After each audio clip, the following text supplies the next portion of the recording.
வரலாற்றில் முதன்முறையாக சென்னையில் ஆபரண தங்கத்தின் விலை சவரனுக்கு 25,000 ரூபாயை தாண்டியுள்ளது. சென்னையில் நேற்று ஆபரண தங்கத்தின் விலை சவரனுக்கு 24,968 ரூபாயாக இருந்தது.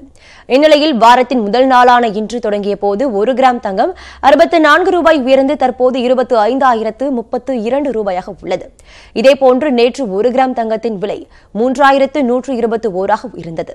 இன்று அதன் விலை 8 ரூபாய் உயர்ந்து 3,129 உள்ளது. அமெரிக்காவில் அரசு துறைகள் முடங்கியதன் விளைவாக சென்னையில் ஆபரண தங்கத்தின் விலை உயர்ந்துள்ளதாக நிபுணர்கள் கூறுகின்றனர். இதற்கிடையே 1 கிராம் வெள்ளியின் விலை 10 காசுகள் உயர்ந்து 43 ரூபாய் 30 காசுகளாக உள்ளது.